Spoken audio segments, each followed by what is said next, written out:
Day 17 CareerBoost initiative by the Instride Pathways Youth Foundation continues. The lecture on cybersecurity by Mr. Daniel, while we had two expert speakers share insights on their respective topics on SDGs. Sessions were anchored by our moderator, Oamen Sharon. Good day, ladies and gentlemen. You are welcome to today's session of our 30-day annual CareerBoost initiative for African youth.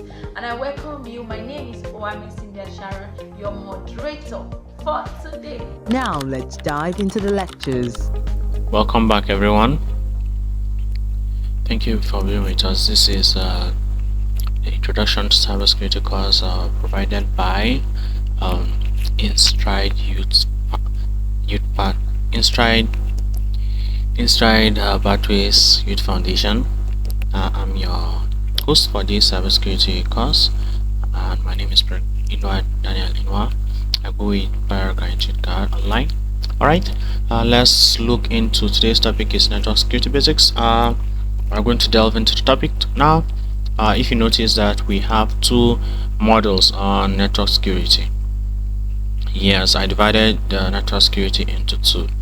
Firstly, we have the first network security class. The second is this, which is the basics. Alright, and now this is to introduce you to the fundamentals of network security, highlighting on the importance of securing network security, also highlighting the importance of securing your network communications. Okay, by the end of this session you should be able to understand common network threats, protective measures put in place, including use of virtual private networks, encryption protocols, secure communication practices.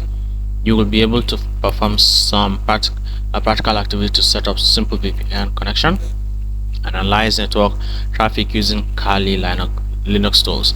So for some of you that do not have I don't have the statistics, but some people do not have Kali Linux, so we are going to use just a basic VPN service, which is called Windscribe. Windscribe is a basic VPN service. Now we're going to use a free version of that VPN service.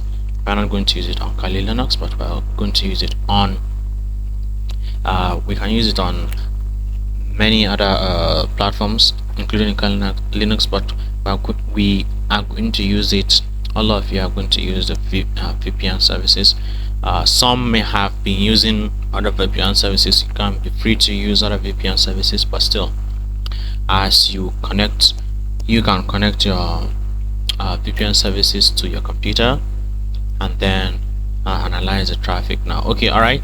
Today we are also going to analyze some network traffic using Kali Linux. Apart from that, these are the tables of contents for us today, which is what is network security. We're going to delve into what network security is, which is just protecting the policies. It's just telling you about the policies, about the practices and tools used to protect the integrity and confidentiality and availability of the data and resources on a network. Of course, in today's world is very important. For network security is very important, especially as the cyber space evolve. Now we also have common network security threats, basic network security practices, encryption and secure communication, VPNs, and introduction to network address translation. All right, let's go. This is, before we start, let's look at some network security protocols. IPsec,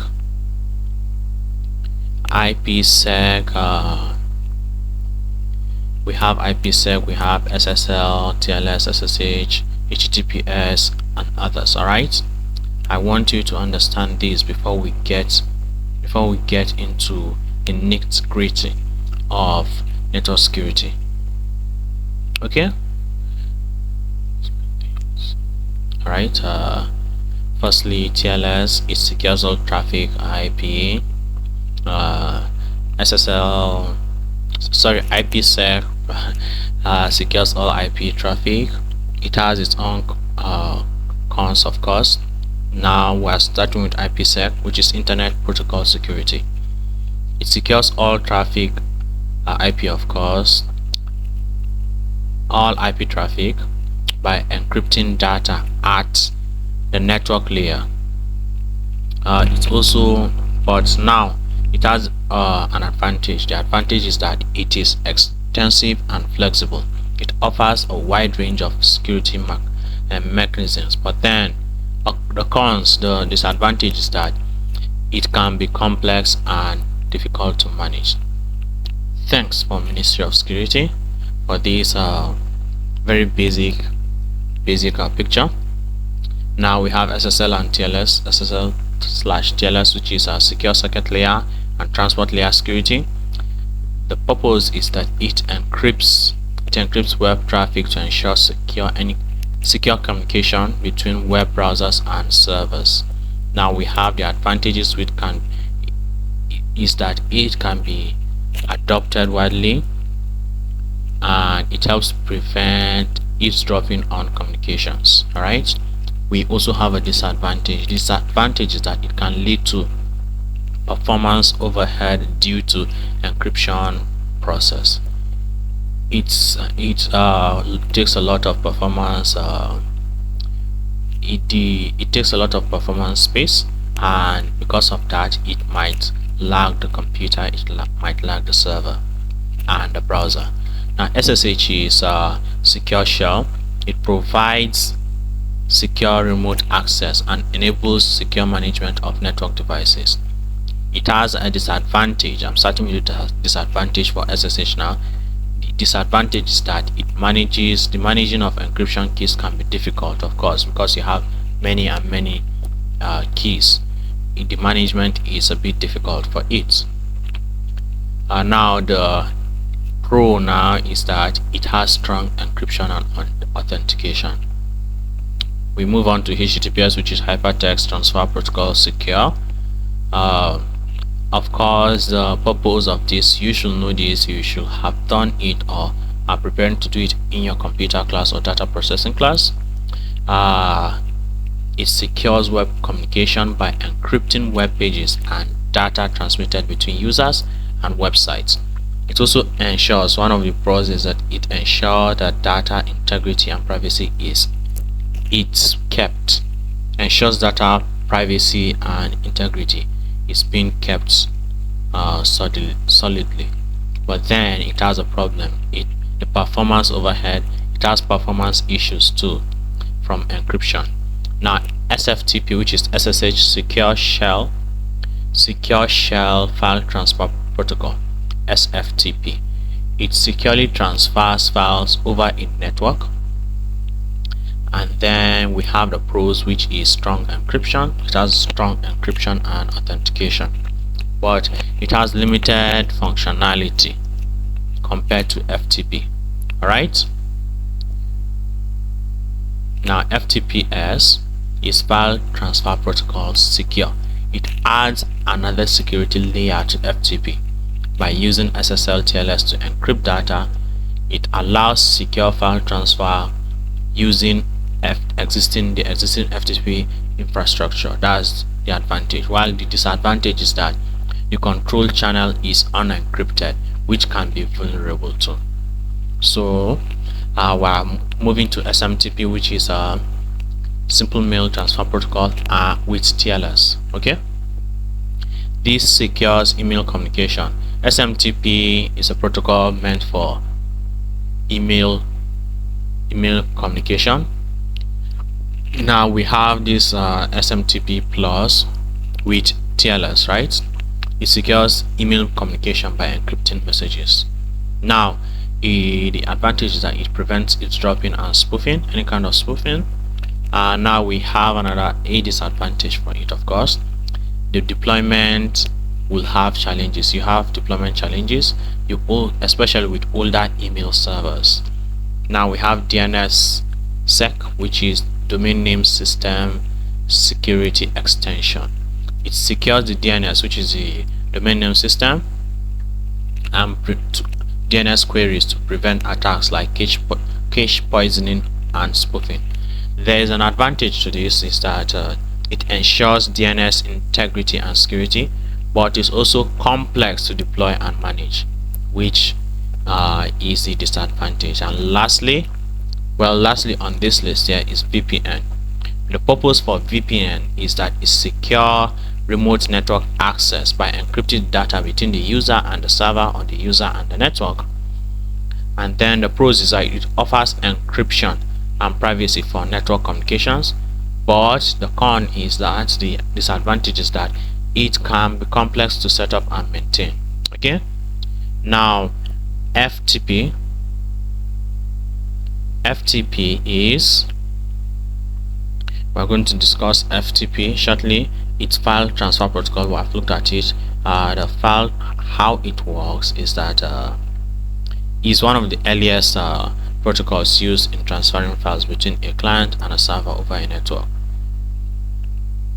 It has some features, which is file transfer unauthenticated or authenticated, can be authenticated, can be unauthenticated. It has a transfer files in either ASCII mode for text files or binary mode for non-text files.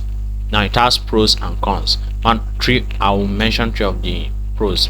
It supports basic file commands for renaming and deleting plus moving files.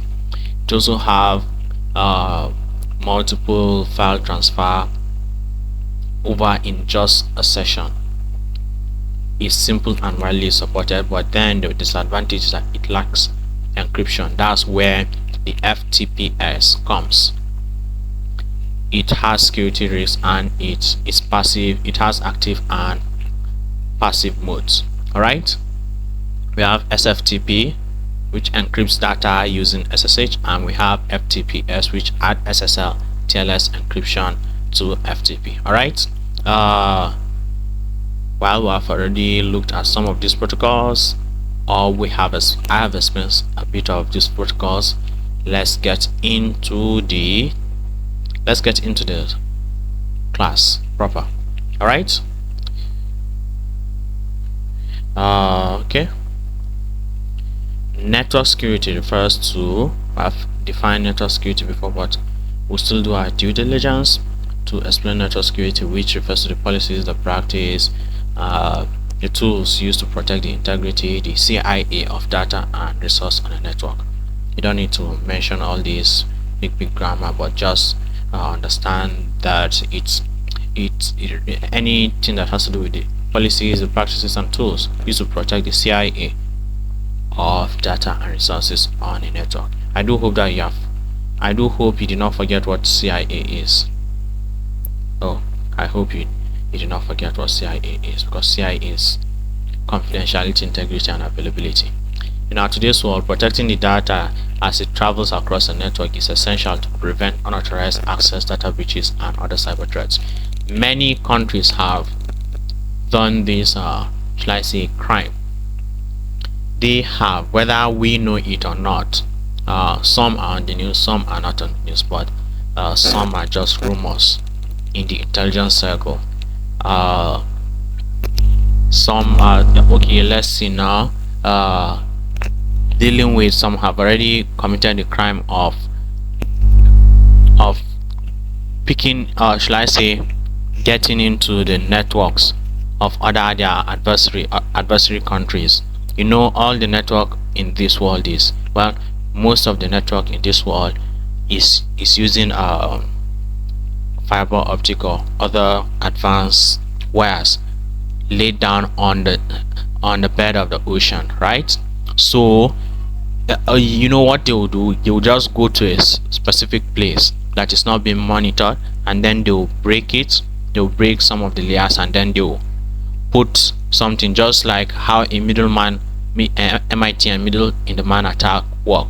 That's how they will do, and they will start sniffing the data, sniffing network of military organizations. Let's say an example is that there have been an example of Russia doing that to United States, but I'm pretty sure, well, I'm pretty skeptic with that, because Russia hypothetically does it, US hypothetically does it, the big ice the big five eyes, they do it. They hypothetically do it, but still, if you have the capability, you can do it. If you have the capability and you have the capability of not being caught, well, good luck, you can do it for your country. All right. Now think of network security as setting up security checkpoints at all access points to a building, where guards check and approve each person who is entering or exiting that building. All right. Now we have some common network security threats. We have eavesdropping, we have a man in the middle attack, we have denial of service attacks, we have spoofing. As mentioned before, eavesdropping is packet sniffing. All right. The attackers intercept and monitor network traffic to steal sensitive data such as password and personal information. Okay. The MITM attack, this is when an attacker secretly intercepts and relay communication between two parties, altering or stealing information without their knowledge. Now denial of service attacks is just denying access to the services of a website. So the attacker will overwhelm the network or website with traffic to render it not accessible at all to any user, legitimate or illegitimate users. Spoofing now is when an attacker masquerades or masks himself as a trusted device or a user on a network to gain unauthorized access. I can spoof my IP address. I can also spoof my MAC address. Okay. Now, have you ever heard of Wi-Fi being hacked or eavesdropping on network traffic? You do know that unsecured networks can be vulnerable to some attacks like spoofing, right? We have already seen this picture, this image, in which it describes network attacks. But specifically, I can tell you that there are some Wi-Fi networks that can be attacked, that can be sniffed, as far as you are on the same network with that attacker. Some networks can be sniffed through, and also some unsecured networks like public Wi-Fi can be vulnerable to many attacks, as we have mentioned before. Right, let's move on. Have you heard of Wi-Fi being attacked or eavesdropped on network traffic? Do you know that unsecured networks can be vulnerable to these attacks? Now please put your answers with details for these two questions on the comment place, in the comment box. Now we have strong how to use when basic network security practices, what you need to do as a network security practitioner or a person who use network security, or person who even use network in all. First things first, you need to have a secure network access point, like a secure Wi-Fi router, a secure Wi-Fi hotspot with strong passwords and encryption protocols like WPA3 to prevent unauthorized access. Okay. You also need to have firewall or firewalls, one firewall or multiple firewalls. By implementing these network firewalls to filter traffic and prevent malicious access, as discussed in the previous earlier in the previous sections, you'll be able to have a robust defense network. Also have regular software updates. This will not be the last time I will talk about regular software updates. Oh, trust me. The next thing we are going to look at is encryption and secure communication. What is encryption? It's the process of converting raw text into ciphertext, right? And then to prevent unauthorized access. But then when the ciphertext gets to the person is supposed to get to, the person will use a key to decipher the ciphertext into normal raw data, right? That's how encryption is. And data is encrypted using a key before it is sent, as I said before, over the network. Then the recipient will decrypt the data using the appropriate key, making it readable. We have two types of encryption, not HTTPS and SSH, but we have symmetric encryption and asymmetric encryption. Okay, symmetric encryption involves just one key, which is a public key, while asymmetric encryption involves two keys, a public key and a private key. All right, now we are jumping into secure protocols, still under encryption and secure communication. We have HTTPS, which is hypertext transfer protocol secure. It encrypts the data between a user's browser and a website, which ensures that the information like login details are protected. All right, now we have secure shell. It's a protocol. We have mentioned secure shell at the beginning of this class. It's a protocol for securely accessing and managing network devices remotely using encryption to protect the data that is transmitted. Now, how do you identify a secure? Well, how do you identify? I want you to answer it without giving me the answers here. How do you identify a secure website? The basic ones is using the presence of HTTPS and a padlock symbol in the browser's address bar. What of the other ways you can identify a secure website? All right, I'm waiting. Please put it in the comment box.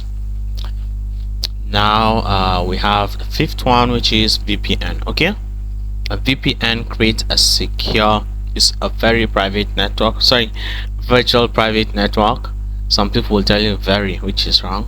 Virtual private network. It creates a secure and encrypted connection, often called a tunnel, between a user's device and a remote server, protecting data as it travels across the network. There are some benefits of using a VPN. It provides you with anonymity. It hides the user IP address and making their own online activity more private. It bypasses any kind of censoring or geo restriction. It allows access to content restricted by geographic location. It's also for security because it encrypts data, protecting it from eavesdroppers on unsecured networks. So you can use VPN plus Tor plus proxy chains all together. Well, that will be a marvel, but still you can use that.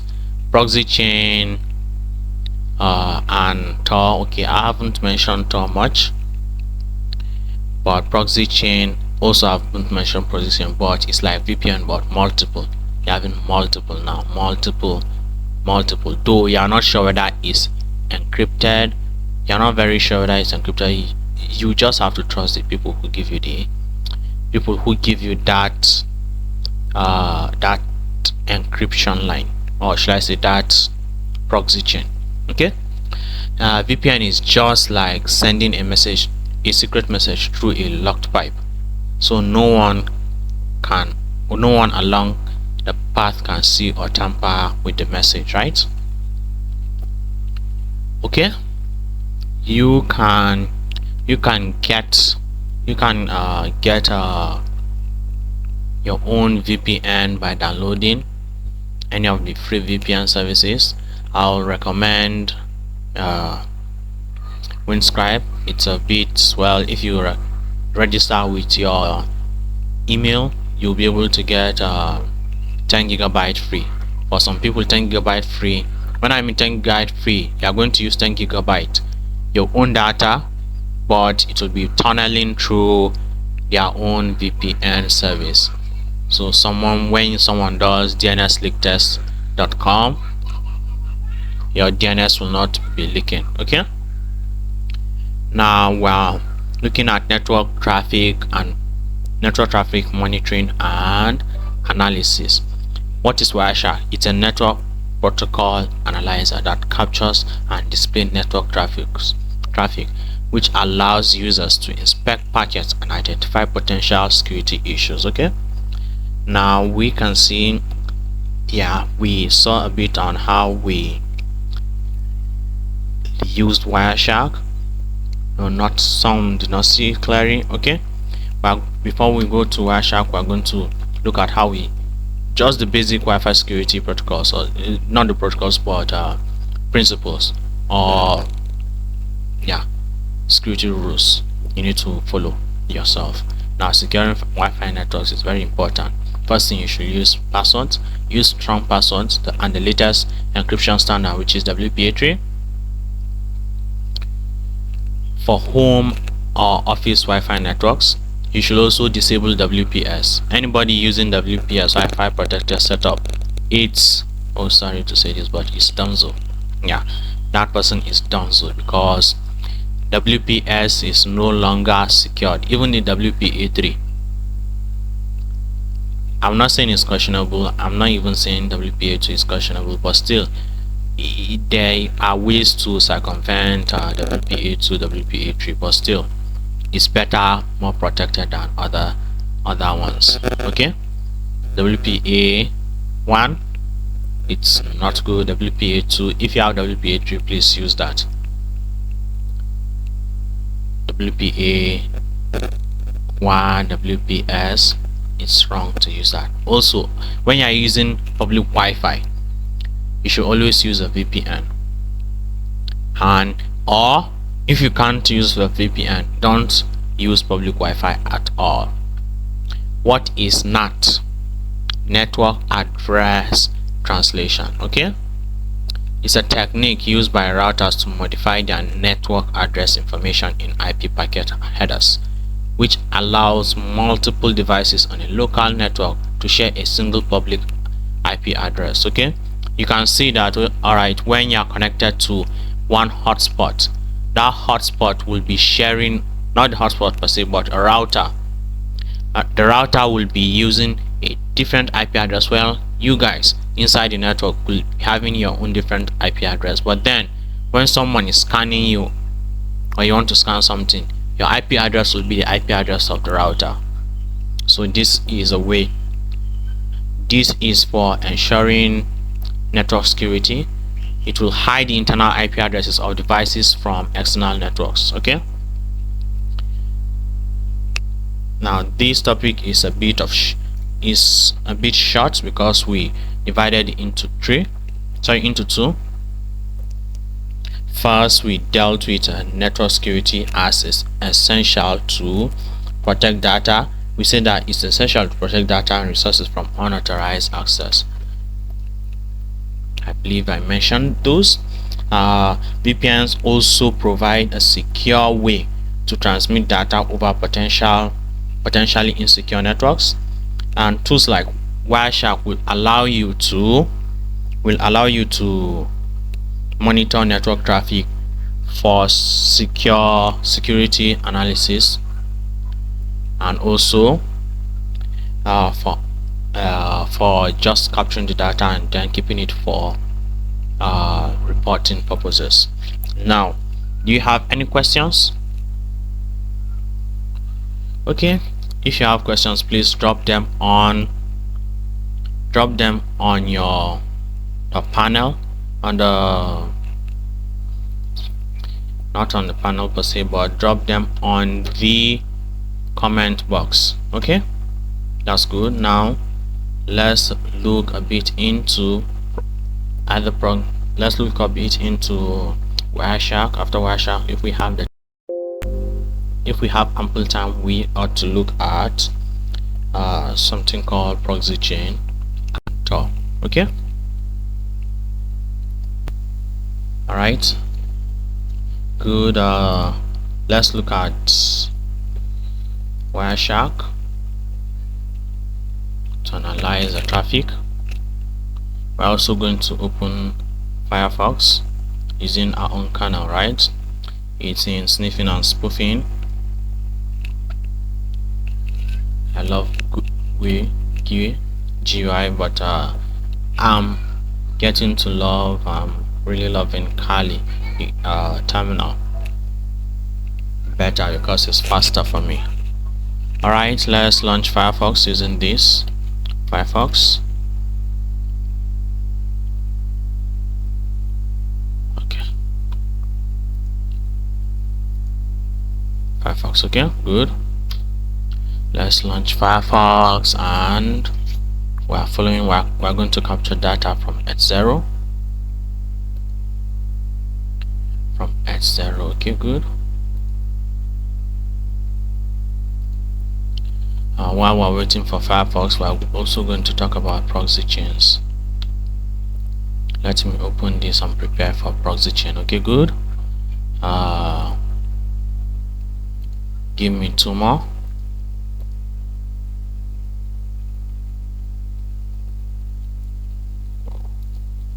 Good.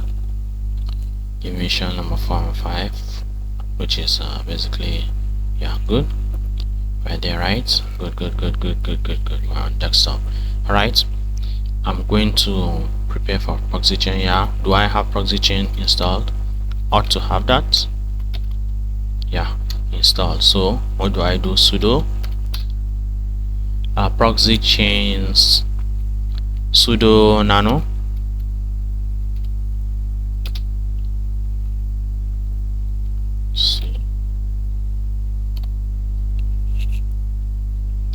Alright,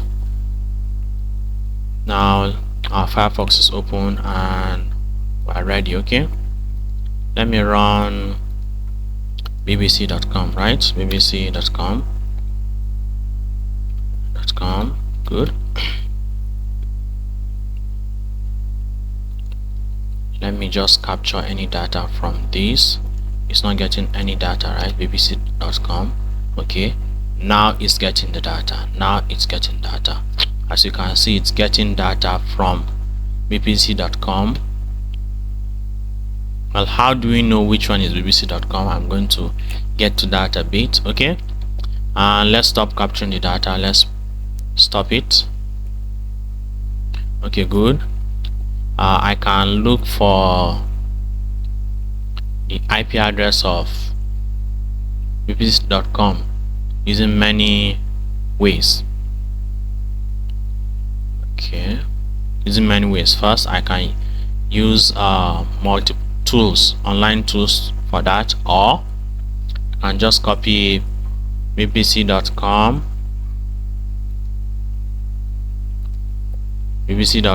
then go back to my terminal here and ping bbc.com. okay, and I'll see the cancel, control C. Good. So it's 151.101.128.81, right? Note this: when I was using Nmap, I told you that be careful, you don't have permission to scan all websites except you are given explicit permission to do so, right? But here, why am I doing it without any issues? Because I'm not scanning them, I'm taking it from my own network. I'm sniffing my own network, the network from the hotspot. Okay, before we do that, let's delve into a bit of practical. Firstly, we are going to analyze a suspicious file using virus total and a website reputation checker called URL void. Okay, now pick a URL of your choice. I'm going to use URL here. Pick a URL of your choice. Let's say I'm going to use bbc.com. no, bbc is not suspicious. Let's use netniger dot nyz. Is that correct? Let me double check on that. Okay, I want to see a site. I want them to really flag a site like that, or to see whether that site netniger.xyz, xyz not nyz, okay, xyz, okay, let's see netniger.xyz. Let's see if this site is safe.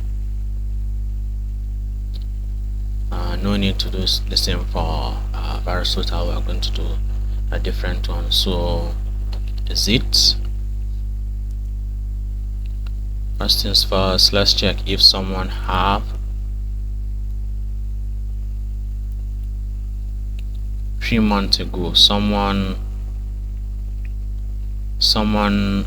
analyzed it 3 months ago. So I'm going to ask for a rescan. So for this URL void.com is one of the places I do my basic check. When I mean basic check, not very advanced checks, but basic checks on whether a website is fraudulent or not. Even though this will not give you should I say, it will not give you a perfect answer, but still it will give you some answers. Okay, it will give you some answers, and you can also look for ways like using virus total or other scanning tool whether it's a safe site. And the last time we someone checked for it, it was safe, and now I think it is on yellow. Yellow means not sure, right? Oh, no, something is wrong. Avira scan just it detected that it's wrong, something is wrong. So there's probably an adware or something on this website, netniger.xyz, right? Let's look for other sites now. Oh good, which popular site will I use now? Let's see. Some sites won't be able to, some sites will be queuing, or shall I say conning, so you will not be able to see, you will not be able to get what you are looking for, but still it's better than nothing. That's just your basic, one of the basic search you can use, right? You can also use virus total for this.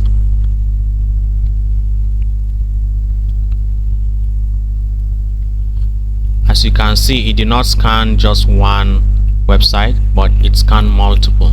Websites. If I'm not wrong, it scanned 30 websites. It scanned 30 websites.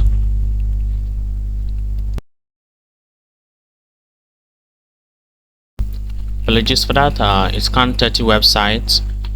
If my memory is not wrong, it will scan 30 websites. Let's see, 1 2 3 4 5 6 7 8 9 10 11 12 13 14 15 16 17 18 19 20 21 22 23 24 25 26 27 28 29 30 31 32 33 34 35 36 37 38 39 40 41 42 43. Okay, more than even 30, right? So among all these, now only Avira search gave it a red. That's why it's not in red, it's in yellow. So some of the sites that it's used to scan, some of the sites it's scanned using the for this netniger.xyz shows that it has detection. Okay, detection 1 out of 39, right?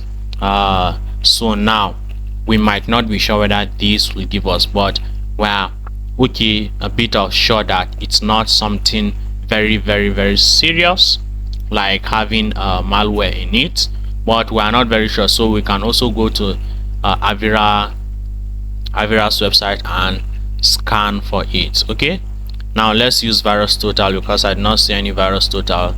Let's see net Niger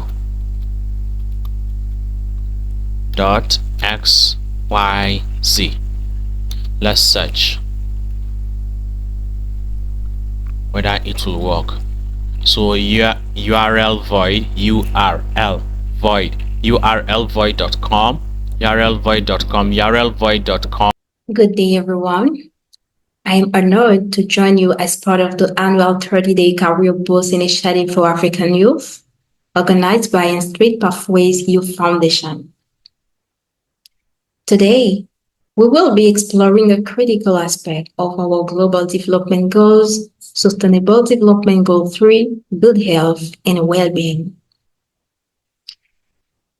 This presentation will cover the importance of ensuring healthy lives and promoting well-being for all, as well as the challenges and opportunities related to health on both a global and local scale.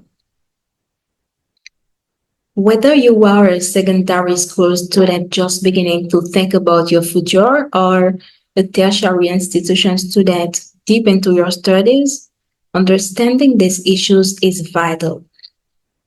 Together, we will look at how we can contribute to this goal and make a meaningful impact in our communities and beyond. So thank you for being here, and let's dive into the world of SDG 3.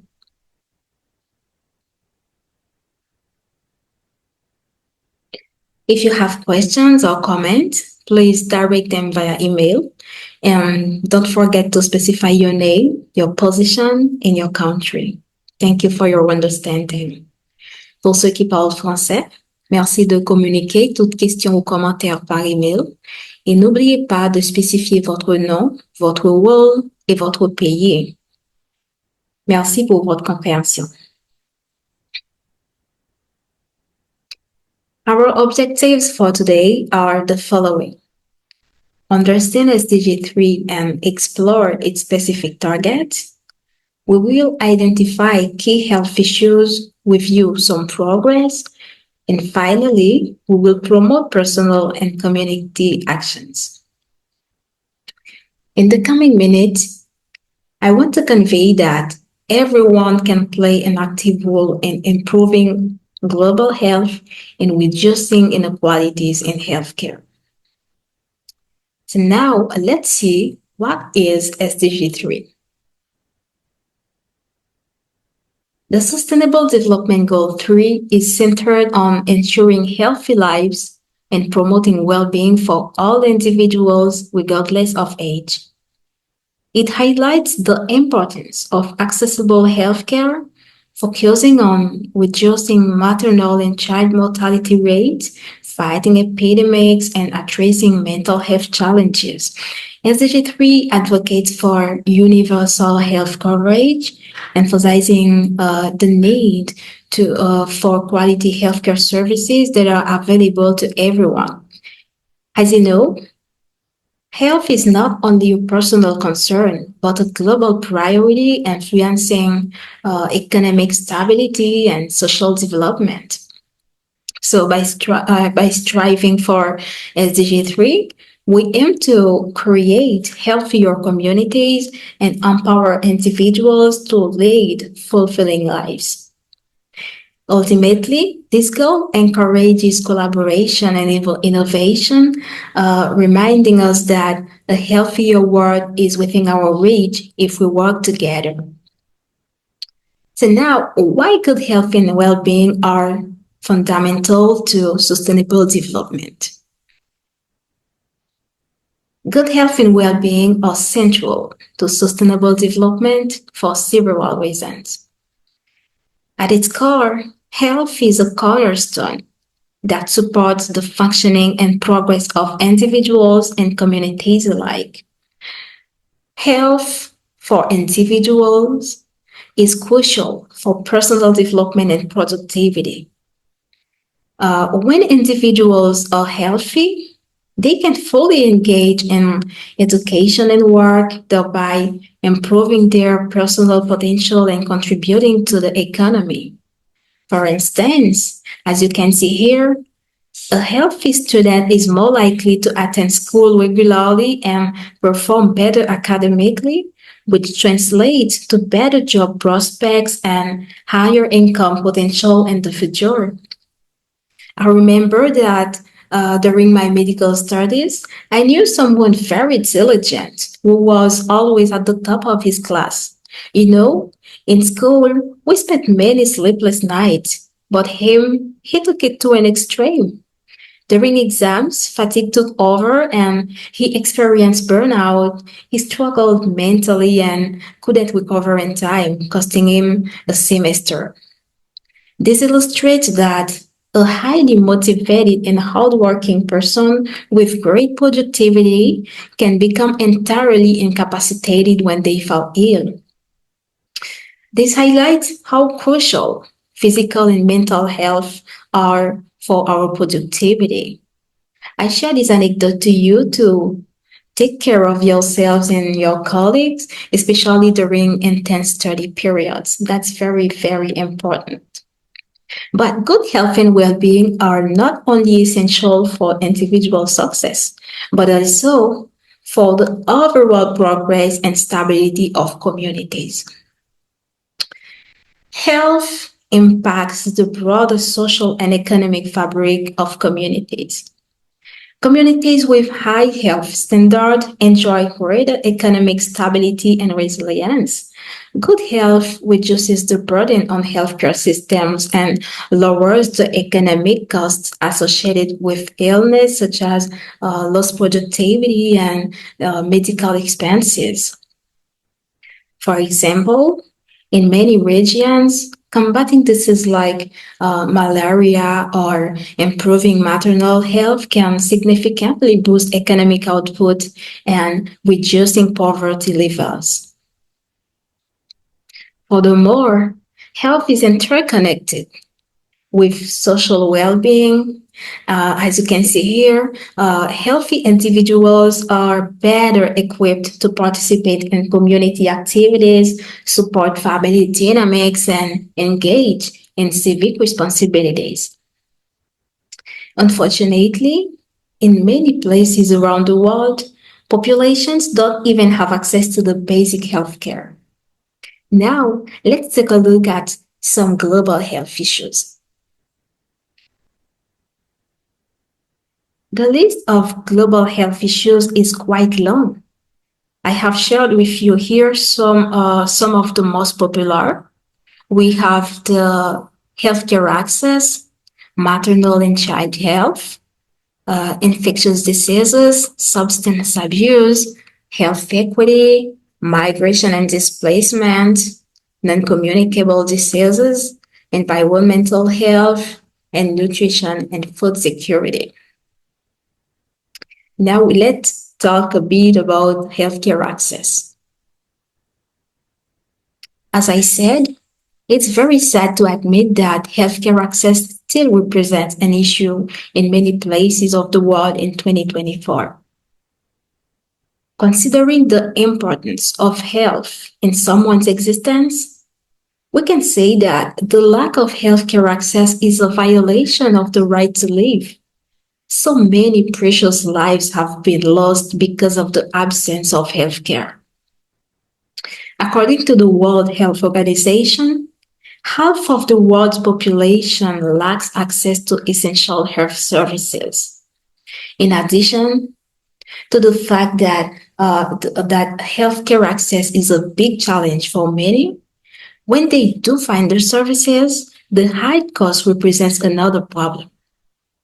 The World Health Organization has reported that 400 million people are in extreme poverty due to money spent on healthcare services. In other words, globally, 400 million people are now living with less than $1 a day because their financial resources have been spent to recover their health. That is very sad. Now, what about maternal and child health? We all love our mothers and their little babies for good reason. They are one of the most vulnerable groups in society.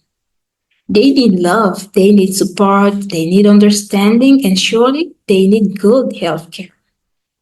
As you will see here, this category faces many challenges when it comes to SDG 3, and a lot needs to be done in order to improve their well being and health.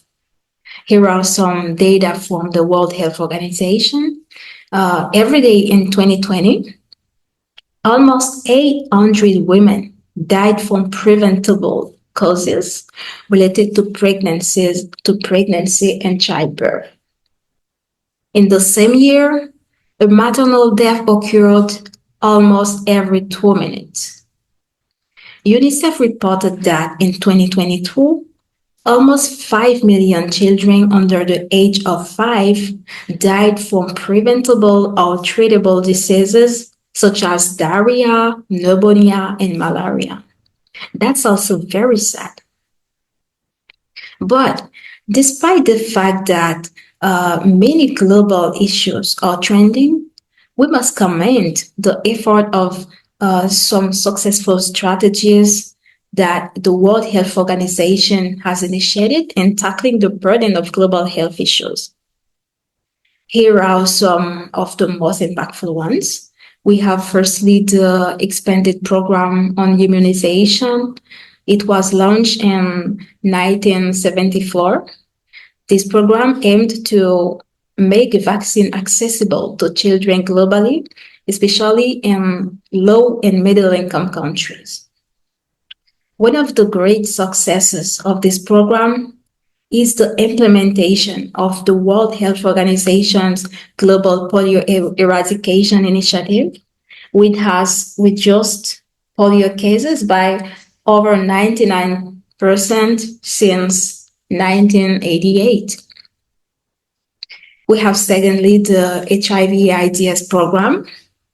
Thanks to the introduction of antiretroviral therapy, the number of HIV infections has dropped to 52%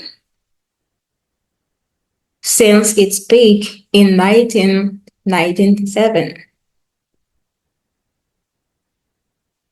As of 2024, almost 30 million people are receiving antiretroviral globally.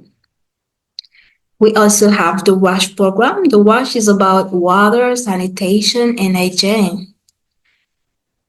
The World Health Organization, in partnership with UNICEF, has been working through the joint monitoring programs, which tracks progress toward universal access to water and sanitation.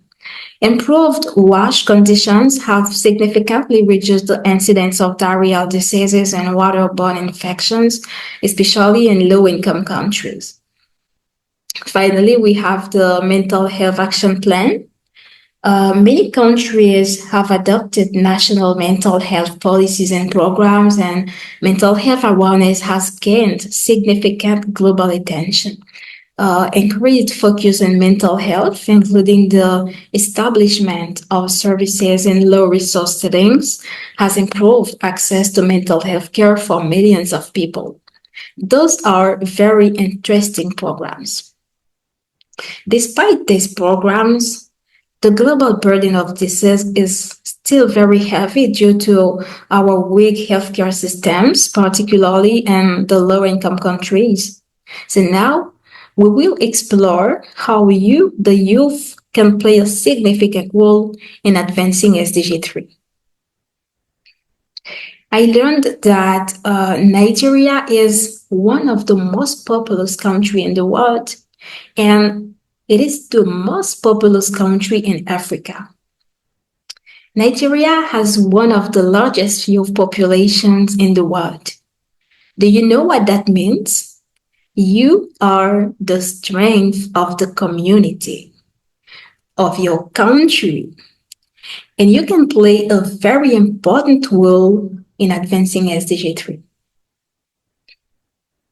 Today, I want to make a call to action to tell you that you can achieve great things. You just need to have the will and collaborate. One of the tools you can use is awareness raising. You can also use volunteerism, networking and collaboration, and sustainable practices for sure. But before talking about these tools, I want to advise you to learn about the topics that interest you because before raising awareness, you need to educate yourself on the topic to avoid spreading false informations. Awareness raising is an essential way for you to contribute to SDG 3. You can organize awareness campaigns to educate your community on specific health issues like mental health. As you know, someone may appear physically healthy, but their mental health may not be well at all. You can create workshops or discussion forums, organize awareness sessions on depression and anxiety, inviting experts to speak about the importance of mental health and the resources available. It's also very important to pay attention to the people around you. I can assure you that can make a very, very significant difference. You can also promote awareness about infectious diseases and how they are transmitted. By educating people on these subjects, you enable them to prevent certain illnesses. This will help reduce the burden of infectious diseases in your country and in the entire world. You can engage, by example, in awareness campaigns on diseases like HIV, AIDS, or tuberculosis. For example, a campaign distributing condoms and information about HIV in schools can reduce stigma and encourage safer sexual practices. You can also leverage social media to raise awareness among a broader audience. That's very important. You can also participate in or organize healthy related volunteer programs, and this will help improve community health. Finally, I want to encourage you to join youth-led organizations to amplify efforts in addressing health issues and foster collaboration with other stakeholders. By example, there is this organization called United People Global, or UPG, which empowers youth to, they give a free annual training on sustainability leadership, and their mission is to make the world better and sustainable. In this regard, I would like to commend the N Street Pathways Youth Foundation for their truly commendable initiative. Education is really, really the foundation of any prosperous society. So, to conclude, I want to remind you that healthcare is a human right. Both physical and mental health are essential for our well being. Don't forget that SDG 3 related challenges in the world are multiple. And your role in the achievement of SDG 3 is just crucial. So I hope that you will get involved as soon as possible to contribute significantly to achieving SDG 3 for a healthier future for Nigeria and the entire world. Thank you so much for your attention. Before we get started, I really want to appreciate the organizers of this program, and this is a very great initiative and a wonderful one. I would say keep up the good work because this is shaping the future and this is going to have lasting impacts on Nigerian students. Thank you once again. So we are going to see how we're going to leverage education for personal and national growth. I want us to understand that education is not just for your personal gains, to get a job and to make money, to settle down, to be rich. Education is far more than that. By leveraging education, of course, it helps with your personal growth, but more importantly, national and even global growth. So imagine a world where every decision, every innovation, and every leader emerges from a foundation of transformative education, when decisions are not just taken anyhow and everything is intentional and based on transformative education. Imagine how that kind of world will be. And that kind of reality is not far because Nigeria can actually have that reality. I want us to understand that education is more than learning. Education has the power to shape minds, has the power to shape minds and capabilities. It is a catalyst for profound change. It can shape how we think, how we interact, and how we contribute to the society. So, we are going to explore how this powerful tool can redefine our futures. And as we can see, education is important for both career and community development. Like I said earlier, it's not just to improve your career, but to also help the community to make a change, to make an impact. Education is a tool for transformation. Education has the potential to transform a person, to transform a nation, to transform an individual. So I want us to consider education as the backbone of innovation and critical thinking. Education is more than getting in facts and just preparing for exams, stacking up books, and getting A's in grades. It's about synthesizing new ideas from the old, right? And education can push the society forward. Education has the power to even tackle global challenges like poverty, inequality, and climate change. And you are wondering, how does a classroom lesson or a lecture even achieve this? How can I make this change by just attending classes or just by going to school or university and all that? It starts with a mindset. It helps you to view problems as the puzzles and education as the key to solving them. So whenever you're in class, you should just think outside the box and say, okay, I'm learning this topic. How do I use this to solve the problem we have in this world? And always view these problems as puzzles and see that, okay, with this education I have, I'm able to solve this problem. So education is a tool for transformation. We are able to harness education for growth. And how do we harness education for growth? Now, when we want to use it to solve problems and to harness it for growth, how do you do that? First, you need to think beyond the classroom.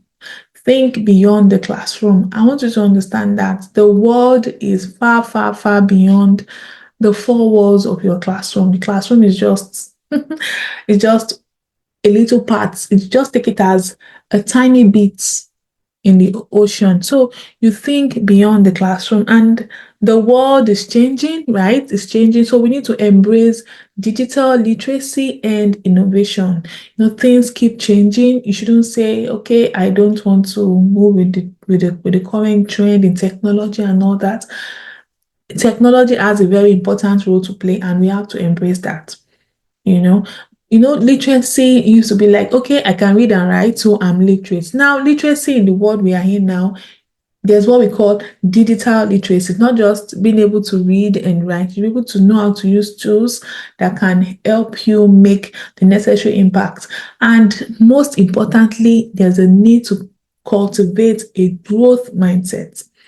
The growth mindset helps you makes you adaptable, makes you willing to change, makes you to go beyond just being fixated on something. You are able to adapt, you are able to grow. A growth mindset is important. And there's this need to be committed to lifelong learning.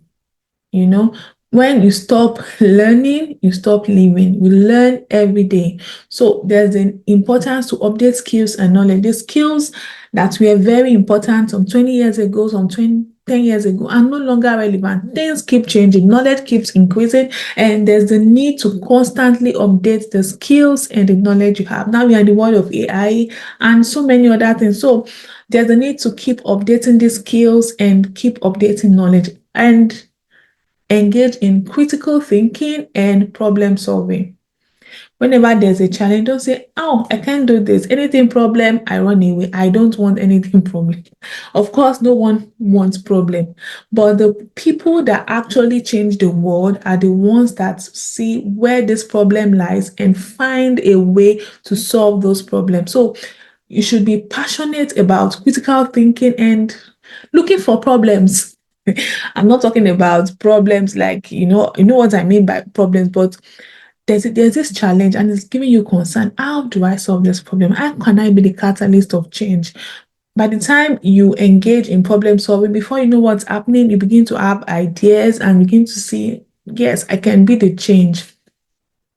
The inventors of today, those that invented the airplane, invented medicine, electric bulb, all inventors saw a problem and they saw the need to solve the problem and were able to make the change in the world today. So what problem are you looking for? So go look for a problem and solve it. Education is a catalyst for social change. It's a catalyst for social change, Education should be applied to solve real world problems. I know we go to school, we learn physics, chemistry, biology, math, and so many subjects, but applying that education to solve the real problem is what matters, not just getting grades, good grades or whatever. You need to use your education to solve real world problems. And the world, we are in so many problems today. Global warming, poverty, climate change, and so many other problems. We need to apply the education. If you're in pharmacy, okay, how do I use my expertise? How do I use my education to solve the problems in the pharmaceutical industry? You're studying engineering, how can I solve this problem of waste and climate change and all these things coming on? How do I use my education to solve this problem? And above all, you need to also use the knowledge you have to make the community better. I want to understand that change starts with you. You shouldn't say, okay, what's even the government? We keep complaining about the government. I want you to understand that those who are in government positions today were once like you, maybe in the university, learning one thing or the other. So tomorrow you can be there. What change would you make? How would you apply the knowledge you've learned to make your community, to make the nation, and above all, to make the world better? Your journey starts now, and the best time to change the world was yesterday, but the next best time is right now. And how do you do that? You identify your passion and purpose. What is it that drives you? What change do you want to see? What is your passion? What is your purpose? You may be a kind of person that you just don't like seeing. You hate poverty. You don't like the poverty trend going on. You don't like the way people are suffering. From that passion of yours or from the way you are thinking about this and feeling so much about it, that can be the change you are to bring. When you're able to identify your passion and purpose, that is the first step. The next thing is to network and collaborate. You don't say, oh, I have this passion, but I'm going to do it all alone. I don't need anybody. No, you need to network. You need to collaborate. You need to build a network of like-minded peers. Ask around. Try to find out those who have the same passion like you and those that can challenge you to stay motivated. Then you need to seek mentorship and guidance. And I'm appreciative of this program because that's one of the things this program is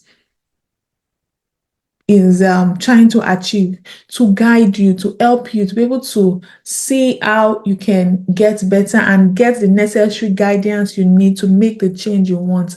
Then you need to stay informed and adaptive. Very, very important.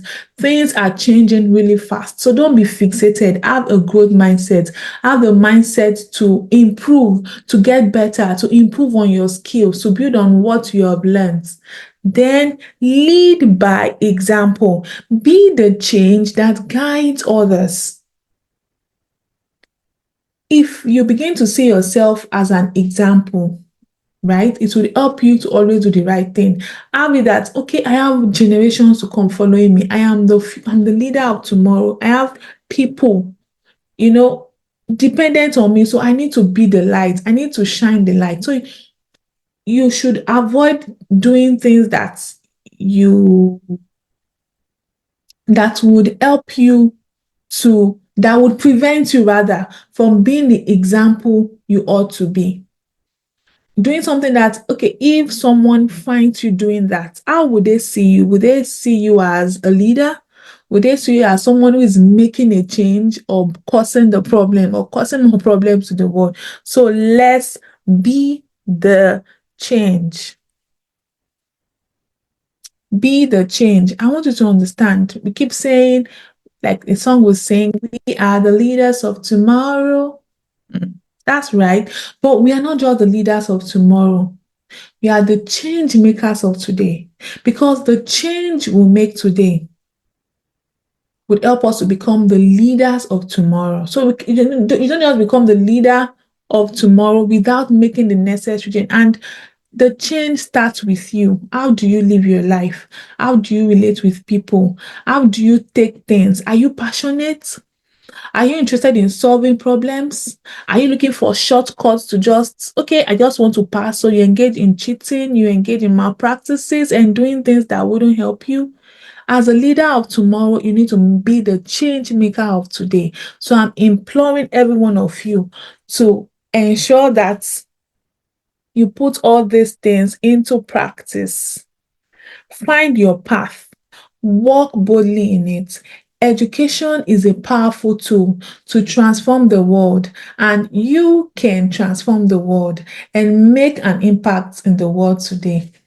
Thank you very much.